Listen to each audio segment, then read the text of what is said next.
जय श्री कृष्णा। चौथा अध्याय, कंस के हाथ से छूटकर योग माया का आकाश में जाकर भविष्यवाणी करना। ओम नमो भगवते वासुदेवाय। श्री सुखदेव जी कहते हैं, परीक्षित, जब वसुदेव जी लौट आए तब नगर के बाहरी और भीतरी सब दरवाजे अपने आप ही पहले की तरह बंद हो गए। इसके बाद नवजात शिशु के रोने की ध्वनि सुनकर द्वारपालों की नींद टूट गई। वह तुरंत भोजराज कंस के पास गए और देवकी की संतान होने की बात कही। कंस तो बड़ी अकुलता और घबराहट के साथ इसी बात की प्रतीक्षा कर रहा था। द्वारपालों की बात सुनते ही वह झटपट पलंग से उठ खड़ा हुआ और बड़ी शीघ्रता से सूतिका ग्रह की ओर झपटा। इस बार तो मेरे काल का ही जन्म हुआ है, यह सोचकर वह विहल हो रहा था। और यही कारण था कि उसे इस बात का भी ध्यान न रहा कि उसके बाल बिखरे हुए हैं। रास्ते में कई जगह वह लड़खड़ाते गिरते गिरते बचा। बंदी गृह में पहुंचने पर सती देवकी ने बड़े दुख और करुणा के साथ उसे भाई कंस के साथ से कहा, अब मेरे हितैषी भाई, यह कन्या तो तुम्हारी पुत्रवधू के समान है, स्त्री जाति की है, तुम्हें स्त्री की हत्या कदापि नहीं करनी चाहिए।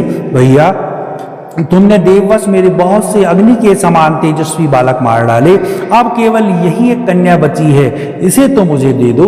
अवश्य ही मैं तुम्हारी छोटी बहन हूँ, मेरे बहुत से बच्चे मर गए हैं, इसलिए मैं अत्यंत दीन हूँ। मेरे प्यारे और समर्थ भाई, तुम मुझे मंदमाग्नि को यह अंतिम संतान अवश्य दे दो। श्री सुखदेव जी कहते हैं, परीक्षित, कन्या को अपनी गोद में छिपाकर देवकी ने अत्यंत दीनता से साथ रोते रोते याचना की, परंतु कंस बड़ा दुष्ट था। उसने देवकी को झिड़ककर उसके हाथ से वह कन्या छीन ली। अपनी उस नन्ही सी नवजात भांजी के पैर पकड़कर कंस ने उसे बड़े जोर से एक चट्टान पर दे मारा।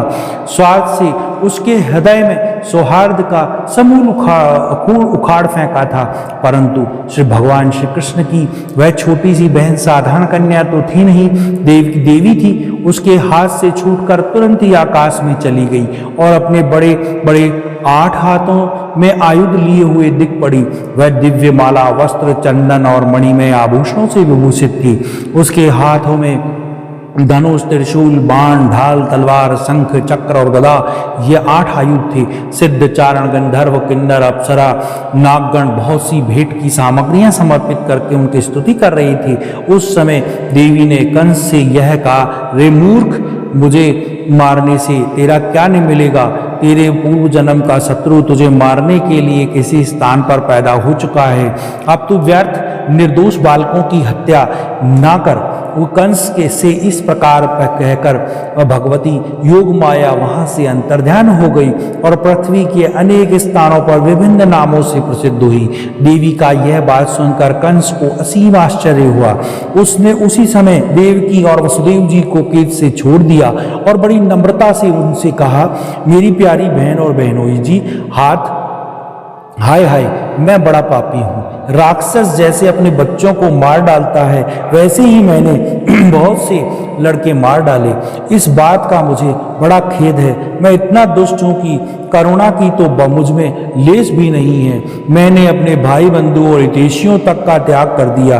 पता नहीं अब मुझे किस नरक में जाना पड़ेगा। वास्तव में मैं ब्रह्मघाती के समान जीवित रहने पर भी मुर्दा ही हूँ। केवल मनुष्य ही झूठ नहीं बोलते, विधाता भी झूठ बोलते हैं। उसी पर विश्वास करके मैंने अपनी बहन के बच्चे मार डाले और ओह, मैं कितना पापी हूँ। तुम दोनों महात्मा हो, अपने पुत्रों के लिए शोक मत करो, उन्हें तो अपने कर्म का ही फल मिला है। सभी प्राणी प्रारब्ध के अधीन है, इसी से वे सदा सर्वदा एक साथ नहीं रह सकते। जैसे मिट्टी के बने हुए पदार्थ बनते और बिगड़ते रहते हैं, परंतु मिट्टी का अदल बदल नहीं होती, वैसे ही शरीर का तो बनना बिगड़ना होता ही रहता है, परंतु आत्मा पर इसका कोई प्रभाव नहीं पड़ता। जो लोग इस तत्व को नहीं जानते, वह इस आत्मा शरीर को ही आत्मा, अनात्मा शरीर को ही आत्मा मान बैठते हैं। यही उन उल्टी बुद्धि, उनका अज्ञान है। इसी के कारण जन्म और मृत्यु होते हैं, और जब तक यह अज्ञान नहीं मिटता तब तक सुख दुख रूप संसार से छुटकारा नहीं मिलता। मेरी प्यारी बहन, यद्यपि मैंने तुम्हारे पुत्रों को मार डाला है, फिर भी तुम उनके लिए शोक ना करो, क्योंकि सभी प्राणियों को विवश होकर अपने कर्मों का फल भोगना ही पड़ता है। अपने स्वरूप को न जानने के कारण जीव जब तक यह मानता रहता है कि मैं मारने वाला हूँ या मारा जाना हूँ, तब तक शरीर का जन्म और मृत्यु का अभिमान करने वाले वह अज्ञानी बाध्य और बाधक भाव को प्राप्त होता है, अर्थात वह दूसरों को दुख देता है या स्वयं दुख भोगता है। मेरी यह दुष्टता तुम दोनों क्षमा करो, क्योंकि तुम बड़े ही साधु स्वभाव और दीनों के रक्षक हो। ऐसा कहकर कंस ने अपनी बहन देवकी और वसुदेव जी के चरण पकड़ लिए। उनकी आंखों से आंसू बह बहकर मुंह तक आ रहे थे। इसके बाद उसने योग माया के वचनों पर विश्वास करके देवकी और वसुदेव जी को कैद से छोड़ दिया। वह तरह तरह से उनके प्रति अपना प्रेम प्रकट करने लगा। जब देवकी ने देखा कि भाई कंस तो पश्चाताप हो रहा है, तब उसे क्षमा कर दिया। वह उसके पहले अपराधों को भूल गए, और वसुदेव जी ने हंसकर कंस से कहा, मनस्वी कंस, आप जो कहते हैं वह सब ठीक है। जीव अज्ञान के कारण ही शरीर आदि को मैं मान बैठते हैं। इसी से अपने पराये का भेद हो जाता है, और यह भेद दृष्टि ही हो जाने पर वह शोक, हर्ष, भय, द्वेष, लोभ, मोह और मद से अंधे हो जाते हैं। फिर तो उन्हें इस बात का पता ही नहीं रहता कि सबके प्रेरक भगवान ही इस एक भाव से दूसरे भाव का, एक वस्तु से दूसरी वस्तु का नाश करा रही हैं। श्री सुखदेव जी कहते हैं, परीक्षित, जब वसुदेव जी और देवकी ने इस प्रकार प्रसन्न होकर निष्कपट भाव से कंस के साथ बातचीत की, तब उनसे अनुमति लेकर वह अपने महल को चला गया। वह रात्रि बीत जाने पर कंस ने अपने मंत्रियों को बुलाया और योग माया ने जो कुछ कहा था वह सब उन्हें कह सुनाया। कंस के मंत्री पूर्णतया नीति निपुण नहीं थे।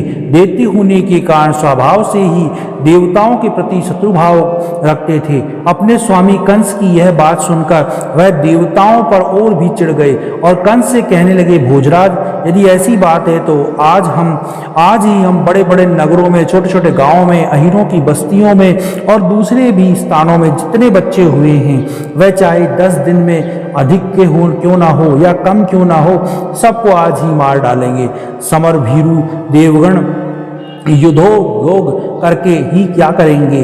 वह तो आपके धनुष की टंकार सुनकर ही सदा सर्वदा घबराए रहते हैं। जिस समय युद्ध भूमि में आप चोट पर चोट करने लगते हैं, बाण की वर्षा से घायल होकर अपने प्राणों की रक्षा करने के लिए समरांगण छोड़कर देवता लोग पलायन परायण होकर इधर उधर भाग जाते हैं। कुछ देवता तो आपके अपने अस्त्र शस्त्र जमीन पर डाल देते हैं और हाथ जोड़कर आपके सामने बड़ी दीनता से प्रकट करते हैं। कोई अपनी चोटी के बाल और कच्छ खोलकर आपके शरण में आकर कहते हैं कि हम भयभीत हैं, हमारी रक्षा कीजिए। आप उन शत्रुओं को नहीं मारते तो जो अस्त्र शस्त्र भूल गए हैं, जिनका रथ टूट गया है, जो डर गए हैं, जो लोग युद्ध छोड़कर अन्य मस्तक हो गए हैं, जिनका धनुष टूट गया है या जिन्होंने युद्ध में अपना मुख मोड़ लिया है, उन्हें भी आप नहीं मारते। देवता तो बस वही वीर बनते हैं जहाँ कोई लड़ाई झगड़ा ना हो। रणभूमि के बाहर वह बड़ी बड़ी डींग हाँकते हैं। उनसे और तथा एकांतवासी विष्णु, वनवासी शंकर, अल्पवीर इंद्र और तपस्वी ब्रह्मा से भी हमें क्या भय हो सकता है? फिर भी देवताओं की उपेक्षा नहीं करनी चाहिए, ऐसी हमारी राय है। क्योंकि है तो वह शत्रु ही, इसलिए उनकी जड़ उखाड़ फेंकने के लिए आप हम जैसे विश्वास पात्र सेवकों को नियुक्त कर दीजिए। जब मनुष्य के शरीर में रोग हो जाता है तो उसकी चिकित्सा नहीं की जाती है, उपेक्षा कर दी जाती है, तब रोग अपनी जड़ जमा लेता है और फिर वह असाध्य हो जाता है।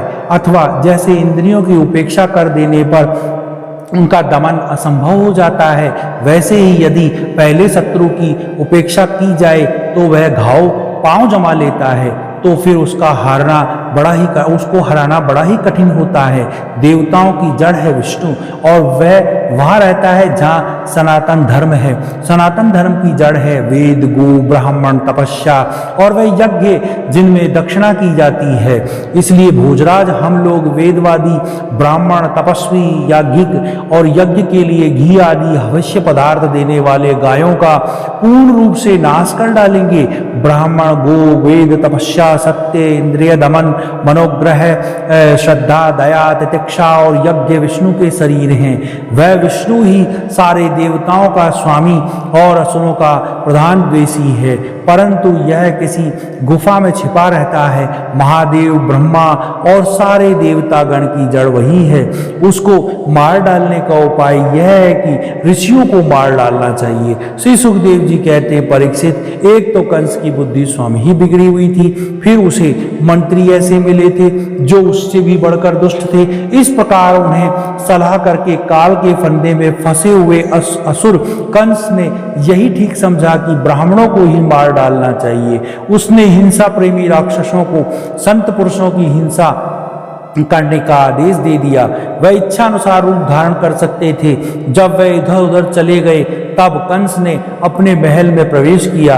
उन असुरों की प्रकृति थी रजोगुणी, तमोगुणी के कारण उनका चित्त उचित और अनुचित के विवेक से रहित हो गया था। उनके सिर पर मौत नाच रही थी। यही कारण है कि उन्होंने संतों से द्वेष किया।